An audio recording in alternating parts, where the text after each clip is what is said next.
السلام عليكم ورحمة الله وبركاته. كيف حالكم؟ شلونكم؟ إن شاء الله كلكم طيبين. معكم فريد شهراني من قناة فريد اكس سي اكس. اليوم راح نتكلم عن أرعب الأساطير العربية المخيفة، وخصوصا من المغرب وتونس، والبعض يعتقد ويصدق بأنها موجودة إلى يومنا هذا وتستمر في قتل الناس. الأسطورة الأولى هي عيشة قنديشة من المغرب. عيشة قنديشة هي جنية تأكل لحوم الرجال، ولكن الشيء الغريب فيها أنها ما عندها رجول، ولكن عندها حوافر مثل حوافر الحمار، ويقال بأنها دائما تطلع آخر الليل، ومكانها هو في الوديان وفي الغابات وفي الطرق الفاضية. وأكلها المفضل هو الرجال، دائما تطلع للرجال آخر الليل وتحاول أنها تغريهم بجمالها، ولما يروحون لها تقتلهم بأقدامها اللي على شكل حوافر، وبعدها تبدأ بأكل لحومهم وتشرب دمهم. وبحسب الروايات معروف عنها بأنها تخاف من النار. وكانوا الناس من زمان لما يسافرون ما بين الصحاري وما بين الجبال دائما يشعلون النار عشان يخافون من عيشة قنديشة أنها تيجي وتقتلهم، فبالطريقة هذه يوخرون عيشة قنديشة عنهم لأنها بكل بساطة تخاف من النار. ويوجد الكثير من القصص الحقيقية اللي حصلت لناس واجهوا عيشة قنديشة. في واحدة من القصص صارت لسائق شاحنة في المغرب، يقول أن وقتها كان الليل وجدا متأخر، وكان قاعد يسوق الشاحنة في طريق فاضي، يعني طريق بعيد عن المدينة وما في أي أحد. وهو ماشي على الطريق لمح إن في وحدة واقفة على جنب الطريق مادة يدها قاعدة تأشر له. وقف لها وركبت معاه وطلبت منه أنه يوصلها لوحدة من القرى القريبة منهم. يقول السائق انها كانت جدا عادية وما فيها اي شيء غريب، ولكنها ما كانت تتكلم معاه ابدا، ووجهها ما كان واضح، يعني ما قدر يشوف ملامح وجهها. وقبل ما يوصلون للقرية طلبت منه انه يوقف في نص الطريق. نزلت من الشاحنة وكانت ماشية متجهة الى كهف مهجور، وشوي شوي اختفت وما قدر انه يشوفها. طبعا هذه القصة انتشرت في المغرب بشكل جدا كبير، وصاروا يسمون الكهف هذا كهف عيشة قنديشة، ومكانه في مراكش. وكمان في قصة صارت لأحدى القبائل المغربية، وتحديدا في منطقة سوس في المغرب. في يوم من الأيام اجتمعوا نساء القبيلة على عزيمة عشاء في الليل، لكن كانت في سيدة غريبة مو من أهل القبيلة، يعني أول مرة يشوفونها في العزيمة، ولكن كان الشيء هذا طبيعي وعادي عندهم لأن الكل مرحب فيه في العزايم هذه. وكانت السيدة الغريبة هذه تنظر لوحدة من أهل القبيلة نظرات مليئة بالشر والحقد لسبب غير معروف. وبعد ما انتهت العزيمة راحوا كل النساء عند السيدة الغريبة هذه وقاموا يدعونها عشان تنام في بيتهم بالدور، يعني كل واحدة تروح تقول لها اليوم تعالي نامي عندي في البيت، وتجي اللي بعدها تسألها نفس السؤال. وطبعا السيدة الغريبة هذه كانت ترفض كل الدعوات، لين ما جتها الحرمة اللي كانت في بداية العزيمة قاعدة تطالع فيها بنظرات شر وحقد، وقالت لها تعالي نامي عندي في البيت. وطبعا السيدة الغريبة هذه وافقت وقالت اوكي، وبعدها قاموا وراحوا لبيتها. وهم في الطريق رايحين للبيت كانت السيدة الغريبة هذه تناظر في الامرأة نظرات جدا غريبة ومو طبيعية، ولكن الامرأة كانت تتجنب النظر لها وكانت بس تطالع قدامها وتمشي. ولما وصلوا للبيت راحت الحرمة وحطت السيدة الغريبة هذه في غرفة جنب غرفتها عشان تنام فيها. وراحت الحرمة لزوجها وقالت له انها خايفة من السيدة الغريبة هذه لانها طول العزيمة كانت تطالع فيها نظرات جدا غريبة. زوجها قال ان الحرمة شكلها طبيعي وما فيها اي شيء، ولكنه لاحظ انها سيدة جدا جميلة. ولما قام الزوج من النوم في صباح اليوم التالي لقى على الارض نقاط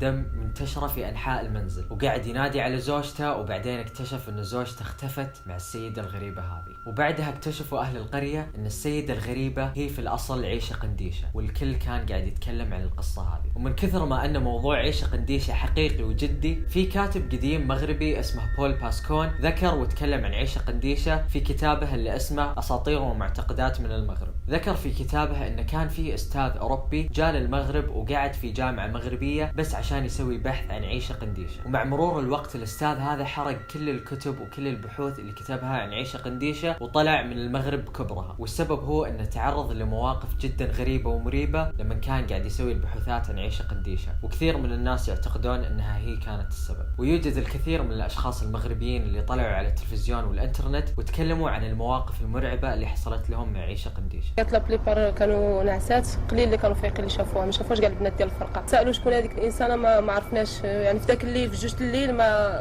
داشرنا ما عرفناش. هذه السيدة طلعت في التلفزيون تقول انها كانت طالعة مع 3 بنات في رحلة تخييم في الغابة، ولما جاء وقت الليل كان في 2 من البنات نايمين وهي وواحدة من اللي معاهم كانوا صاحيين. وهم قاعدين عند المخيم شافوا كائن غريب كان شعره اسود طويل وكان لابس فستان ابيض مر من قدامهم، وما عرفوا بالضبط اذا كانت جنية او كانت انسانة او ايش بالضبط. 2 منهم نايمين وهي واللي معاها كانوا صاحيين وشافوا اللي شافوه. وهذا رجل ثاني يقول انه كان طالع بالباص هو والسائق، وكان معاه فريق كرة القدم للبنات، وكانوا في الليل راجعين من مباراة كرة قدم، وهذا اللي صار معاهم في نص الطريق. هذيك المرأة انا بقيت كنشوف فيها مزيان، لابسه الابيض كامل، عندها شعر احمر مزيان، بقات كتشوف الكاميو وهي تلفت واحد التلفيته يعني ديال ماشي دارت بحال بشويه، دارت بواحد السرعه، دورت الفتات، وانا ما كنأكدش واش هذيك السيده واش هي جنيه، ولكن عندي احساس بأن هذيك السيده ماشي بني ادم. ويقال بأن أكثر مكان الناس شافوا فيه عيشة قنديشة في المغرب هو جسر اسمه جسر بن عيسى، وهو طريق قديم في المغرب. أنا عن نفسي ما أقدر أقول إذا كانت عيشة قنديشة حقيقية أو كانت خرافة، ولكن يوجد الكثير من أهل المغرب اللي يقولون بأنها حقيقية، وما أتوقع أن القصص هذه تكون كذب، لأن على مرور الزمن وعلى مرور الأجيال كثير من الناس حصلت لهم قصص معيشة قنديشة، وكثير من الناس يقولون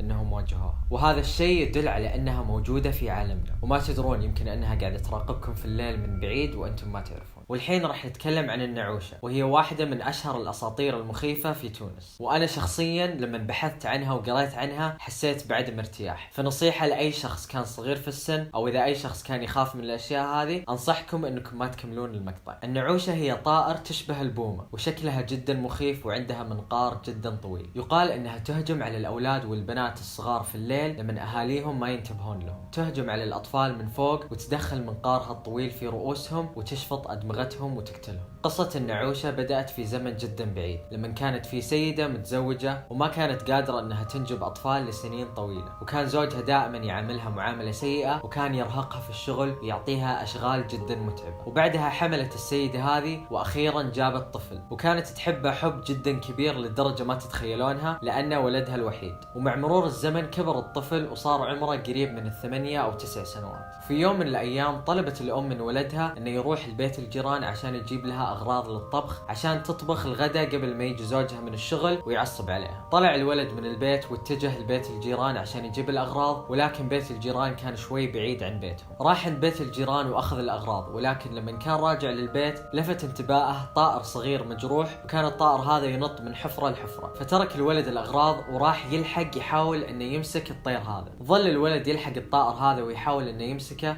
لين ما انتبه انه صار بعيد جدا عن البيت، وامه كانت جدا خايفة عليه وكانت تنتظره يرجع وما تدري وينه، لان الولد تأخر والليل قرب، وبرضه عشان خايفة من زوجها انه يجي وما يلقى الأكل جاهز وبعدين يعصب عليها. ولما رجع الولد للبيت لقى أمه قاعدة تستناه عند الباب، وكانت آثار الغضب واضحة على وجهها وكأنها بتنفجر. وأول ما شافته راحت له ركض ومسكتها وقعدت تضربه ضرب جدا مبرح. جلس الولد يبكي ويعتذر لها ولكن بدون فايدة. ظلت الأم تضربه ضرب جدا مبرح لين ما مات فجأة. طبعا الولد مات من قوة الضرب اللي جاه، لأنه جدا صغير في السن، والضرب اللي جاه كان ضرب جدا مبرح. لما استوعبت الأم أنها قتلت ولدها الوحيد قعدت تبكي صارخ من القهر، وقامت تشد شعرها وتشد ملابسها من قوة القهر، وولدها كان ميت بين يدينها. وبعدها بدأ الريش ينمو على جسدها، وطلعت لها أجنحة جدا طويلة ومنقار جدا طويل وحاد، وطارت بعيد للجبال والصحاري، وقامت تردد الجملة اللي تقول: نتبع الذكر لين يصير يرعى البقر، ونتبع البنية لين ما تصير صبية. ومعناها بأنها راح تلحق الأولاد الصغار وراح تقتلهم لين ما يصيرون رجال، وراح تلحق البنات وتقتلهم لين ما يكبرون ويصيرون نساء. ما أعرف إذا كانت القصة هذه حقيقية أو لا، ولكن طائر النعوشة هو طائر موجود في عالمنا الحقيقي، والطائر هذا يعيش في المناطق الصحراوية وتحديدا في الجنوب والشمال التونسي. عنده أجنحة طويلة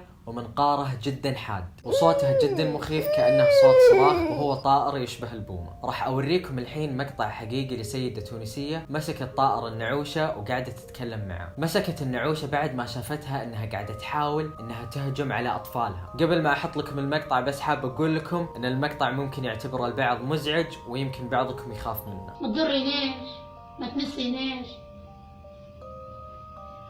شو كلام فيه، لا تمسينا، لا تضرينا، تضرينا، سمعتي؟ لاحظوا كيف النعوشة قاعدة ترد على السيدة وكأنها قاعد تفهم كلامها. صراحة أنا أشوف المقطع جدا يضايق. في النهاية أنا عن نفسي ما أقدر أقول إذا كنت أصدق أسطورة النعوشة المخيفة أو لا، ولكن للأمانة بعد ما شفت المقطع هذا أحس إني بديت أصدق. ويوجد الكثير من التونسيين اللي يؤمنون بوجود الأسطورة المخيفة هذه. فإذا كنت أو كنتي صغيرة في السن دائما انتبهوا لأنفسكم، لأن النعوشة ممكن أنها في أي لحظة تهجم عليكم من فوق. وبكذا نكون وصلنا لنهاية المقطع. اتمنى ان المقطع عجبكم، لا تنسون تسوون لايك وتشتركون في القناة اذا ما كنتم مشتركين، واكتبوا لي تحت في التعليقات ايش هي اكثر اسطورة صدقتوها او حسيتوها مخيفة اكثر. انا عن نفسي اشوف ان اسطورة النعوشة مرة خوفتني ما ادري ليش. كان معك فريد الشهراني من قناة فريد اكس اكس. في سلام.